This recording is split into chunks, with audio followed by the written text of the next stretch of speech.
obscure world somewhere in the middle of nowhere in particular.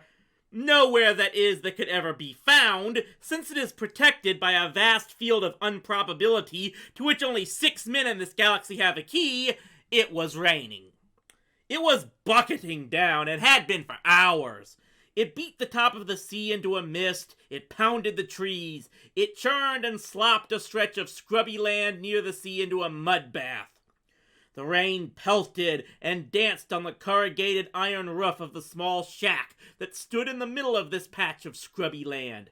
It obliterated the small rough pathway that led from the shack down to the seashore and smashed apart the neat piles of interesting shells which had been placed there.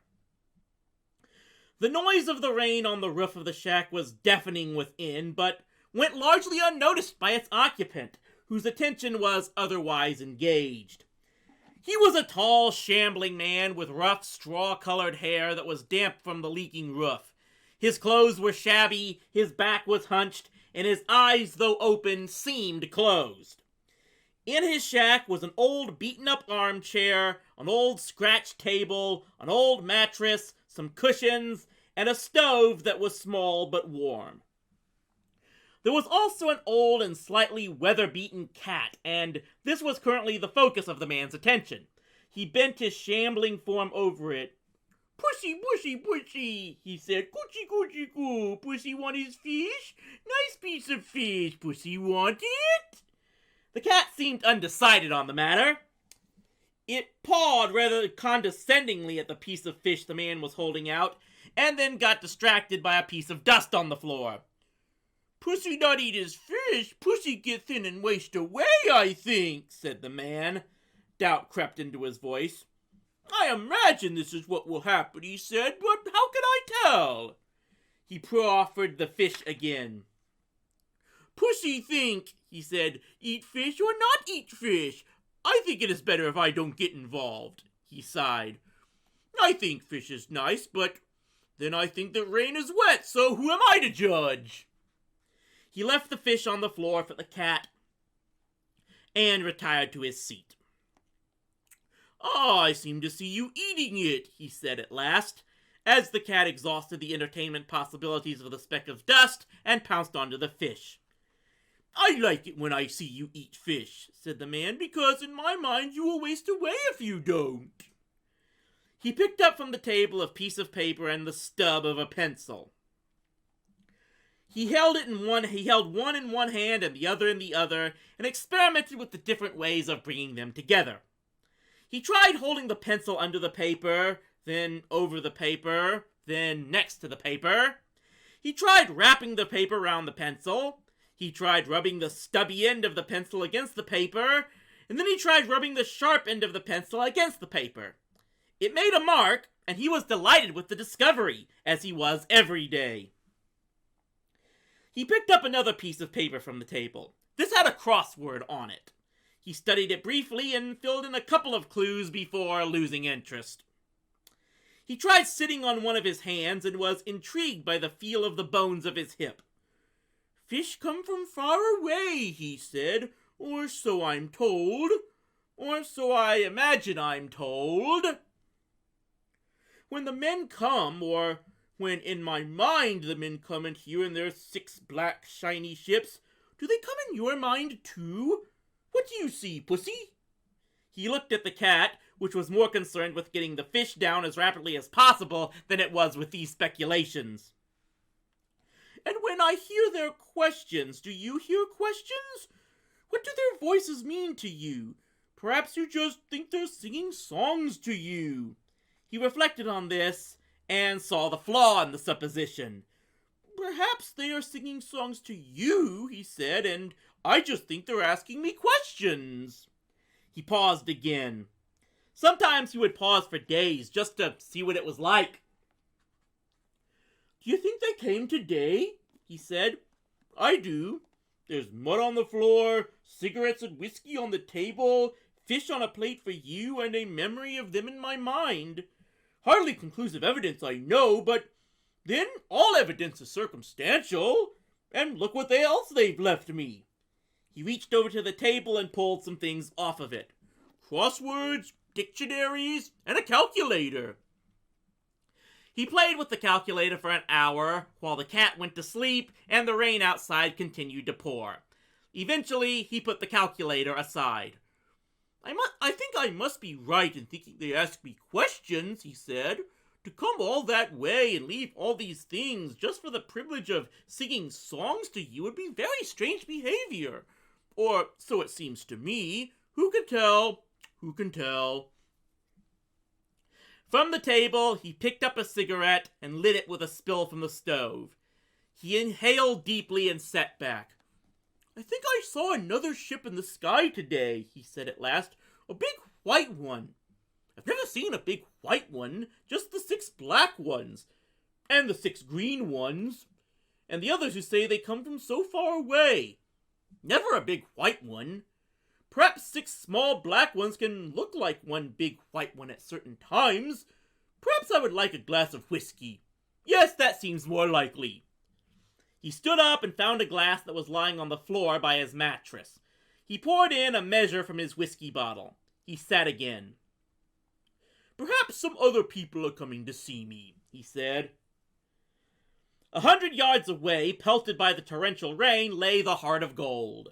Its hatchway opened, and 3 figures emerged, huddling into themselves to keep the rain off their faces. In there? Shouted Trillian above the noise of the rain. Yes, said Zarnawhoop. That shack? Yes. Weird, said Zaphod. But it's in the middle of nowhere, said Trillian. We must have come to the wrong place. You can't rule the universe from a shack. They hurried through the pouring rain and arrived wet through at the door. They knocked. They shivered. The door opened. Hello? Said the man. Excuse me, said Zarnawhoop. I have reason to believe. Do you rule the universe? Said Zaphod. The man smiled at him. I try not to, he said. Are you wet? Zaphod looked at him in astonishment. Wet? He cried. Doesn't it look as if we're wet? That's how it looks to me, said the man, but how you feel about it might be an altogether different matter. If you find warmth makes you dry, you'd better come in. They went in. They looked around the tiny shack, Zarnawhoop with slight distaste, Trillian with interest, Zaphod with delight. Hey, said Zaphod, what's your name? The man looked at them doubtfully. I don't know. Why, do you think I should have one? Seems very odd to give a bundle of vague sensory perceptions a name. He invited Trillian to sit in the chair. He sat on the edge of the chair, Zarnawhoop leaned stiffly against the table, and Zaphod lay on the mattress. Wowee, said Zaphod, the seat of power! He tickled the cat. Listen, said Zarnawhoop, I must ask you some questions. All right, said the man kindly. You can sing to my cat if you'd like. Would he like that? Said Zaphod. You'd better ask him, said the man. Does he talk? I have no memory of him talking, said the man, but I am very unreliable. Zarnawhoop pulled some notes out of a pocket. Now, he said, you do rule the universe, do you? How can I tell? Said the man. Zarnawhoop ticked off a note on the paper. How long have you been doing this? Ah, said the man, this is a question about the past, isn't it? Zarnawhoop looked at him in puzzlement. This wasn't exactly what he had been expecting. Yes, he said. How can I tell, said the man, that the past isn't a fiction designed to account for the discrepancy between my immediate physical sensations and my state of mind? The Zarnawhoop stared at him. The steam began to rise from his sodden clothes. So you answer all questions like this? He said. The man answered quickly. I say what it occurs to me to say when I think I hear people say things. More I cannot say. Zaphod laughed happily. I'll drink to that, he said, and pulled out the bottle of jank spirit. He leaped and handed the bottle to the ruler of the universe, who took it with pleasure. Good on you, great ruler, he said. Tell it like it is. No, listen to me, said Zarnawhoop. People come to you, do they? In ships? I think so, said the man. He handed the bottle to Trillian. And they ask you, said Zarnawoop, to make decisions for them. About people's lives, about worlds, about economics, about wars, about everything going on out there in the universe. Out there? Said the man. Out where? Out there, said Zarnawoop, pointing at the door. How could you tell there's anything out there? Said the man politely. The door's closed. The rain continued to pound the roof. Inside the shack, it was warm. But you know there's a whole universe out there, cried Zarnawoop. You can't dodge your responsibilities by saying they don't exist. The ruler of the universe thought for a long while Zarnawoop quivered with anger. You're very sure of your facts, he said at last. I couldn't trust the thinking of a man who takes the universe, if there is one, for granted. Zarnawoop still quivered, but was silent. I only decide about my universe, continued the man quietly. My universe is my eyes and my ears. Anything else is hearsay. But don't you believe in anything? The man shrugged and picked up his cat. I don't understand what you mean, he said. You don't understand that what you decide in this shack of yours affects the lives and fates of millions of people? This is all monstrously wrong! I don't know. I've never met all these people you speak of, and neither I suspect of you. They only exist in words we hear. It is folly to say you know what is happening to other people. Only they know if they exist. They have their own... excuse me one moment. Stupid Norton. Ugh.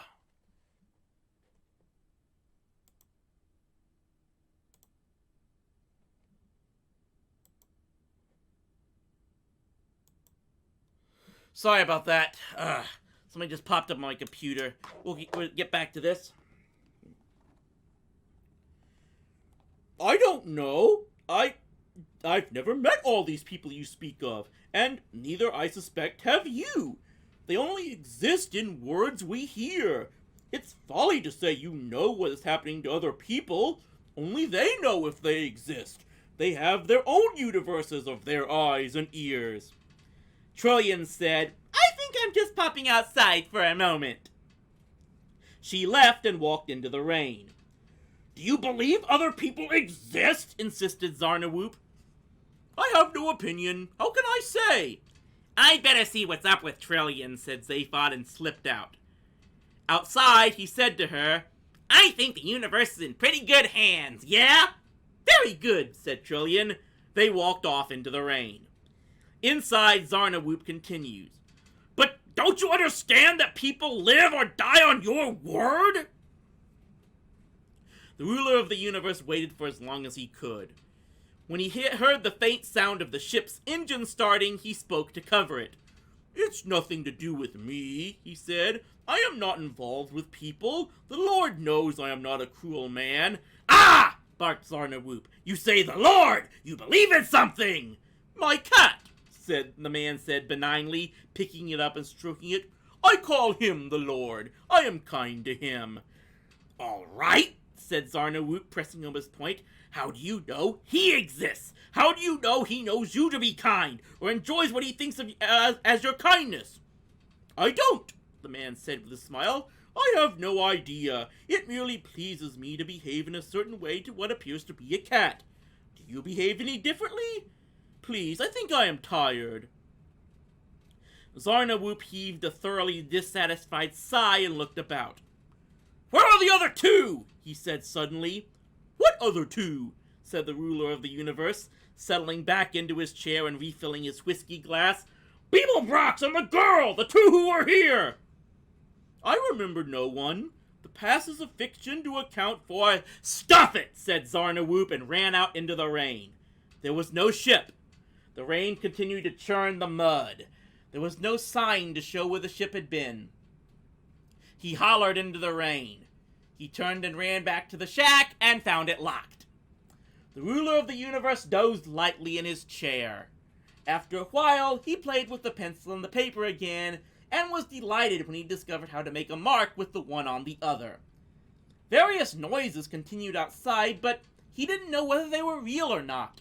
He then talked to his table for a week to see how it would react.